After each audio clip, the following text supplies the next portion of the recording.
Hey guys, it's Suetonia here, and today I'm going to be talking about the Cormorant, which is a Caldari destroyer. This fit specifically is focused heavily around Lowsec and factional warfare space because of the lack of a prop mod on this fit.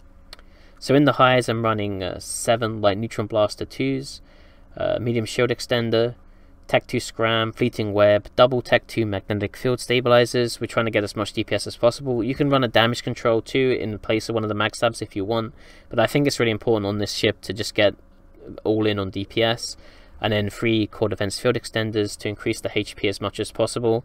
The idea of this fit is to control small beacons in factional warfare space. It struggles really heavily against kiters or anyone that has any kind of option to fight outside of 7 kilometers or so.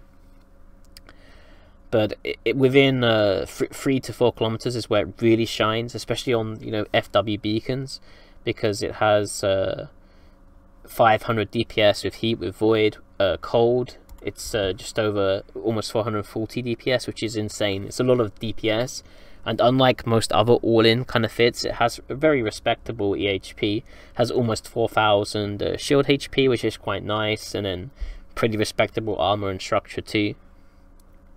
About the same as you would expect from most pirate and navy frigates.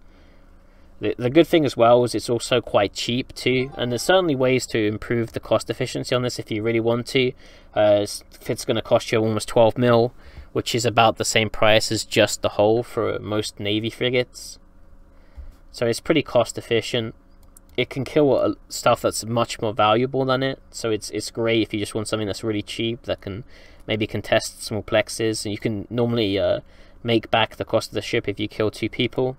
But like I said, you can drop these down to resistance rigs instead. I don't really mind having the EM hull on the ship, but you can go for a small EM field hardener rig if you want to punch that hole through. I don't really think that EM is that terrible. There's not really that many ships that do EM damage that you wouldn't avoid anyway. You'd probably avoid things like Slicer. You can probably kill a Coercer coming into you because it will land on you at 0. Succubus you probably wouldn't want to fight. It's kind of one of those question mark things, because normally they're beams and have disruptor web, which is why you would probably avoid them. Be very careful of rail daredevils too. Duramials, you can track them just fine, but they'll probably run away from you. You don't really have any way to keep up with them. But against a lot of navy frigates you can outtrade them. Even the Rail Comet, which is kind of like the OP gold standard of the navy frigates, you can still outtrade them with Null. You do 313 DPS out to 7 kilometers with 11 kilometer fall off, which is almost the same as 150mm railgun on the Comet, with better tracking than him. And you just have very similar EHP, but you just out damage him severely. So this is great. It can kill the Comet, and I think a lot of people fight Cormorants because they have a bad reputation, especially since a lot of people fit them as snipers, a lot of people fit prop mods on them, which reduces the quality of the guns that you can have. So yeah, if you're just looking for a cheap kind of off meta ship that can kill a few things that are worth more than it, this is a ship that I'd recommend looking at. So I hope you enjoy the clips. Again, this isn't really like a super meta ship or anything, but hey, it's fun to fly weird stuff every now and then. So in this first fight going up against a Federation Navy Comet, he's on the entrance here. I decided to look him up to see if he will go for it. I don't know if he's rail or blast at this point, but he approaches me quite quickly, so he's very obviously blasters, so I decided to reload into void here. There is a brief reload period here, but the 5-second reload isn't too bad. This is a blaster comet, blaster hull comet. It's almost entirely the same as the rail comet, except that has a NOS and but blasters instead. And you can see that I don't really have any kind of problem just getting through him. He did get me quite low. He got me into about half armor, so I only had about 10 seconds left before he killed me. But I still have pretty nice armor and whole buffer. So yeah, it's great for just killing comets. I think most comets would probably go for a Cormorant II, and you don't really have to worry about them either way. You can also beat the rail comet by loading Null. You do more DPS and you trade more efficiently than he does.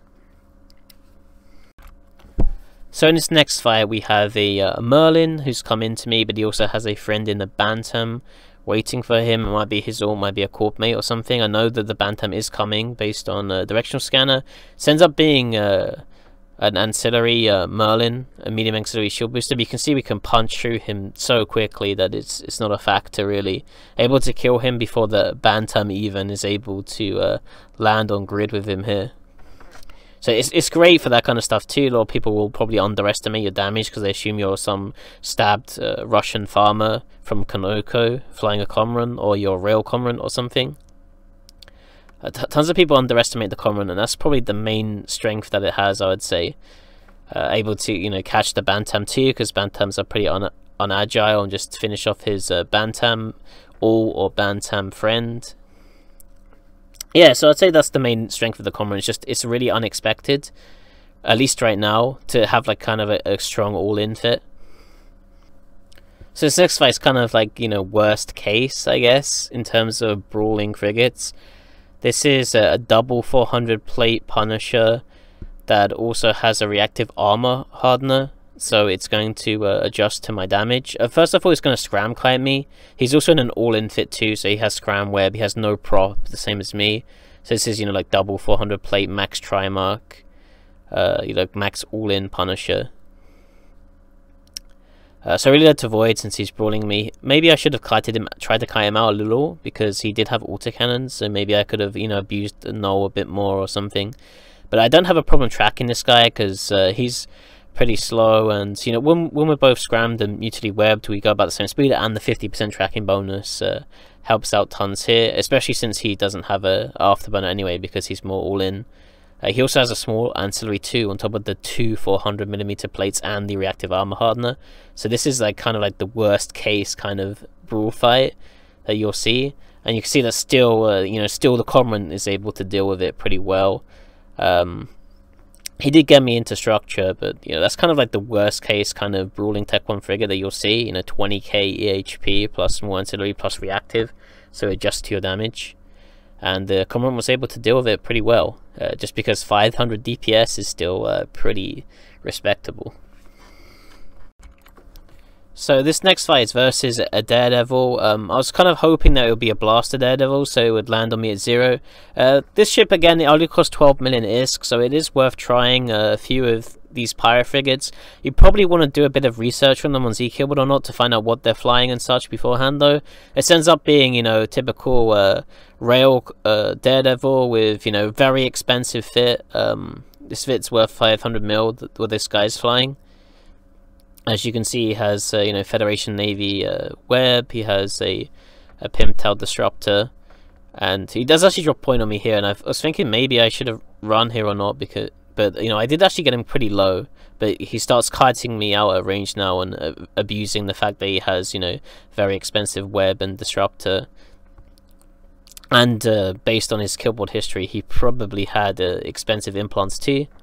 But like I said, you know, you might want to check these guys out on Z-Killboard first.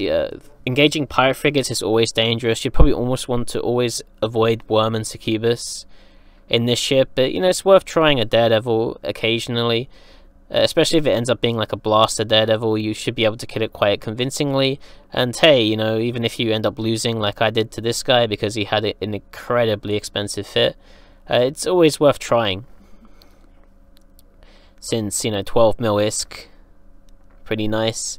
You know, even if you lose 5 Cormorants to killing 1 pirate frigate, it's probably going to end up being worth it in the end. So yeah, this fit's pretty basic. There isn't really, you know, any like nuances or super important piloting tips for it. It's just a really easy to fly, fun ship that can hit above its weight quite often. And I hope you have fun with this. And you know, I want this to be more of a shorter video too, so since I have a problem with making horribly long videos. Anyway, thanks for watching.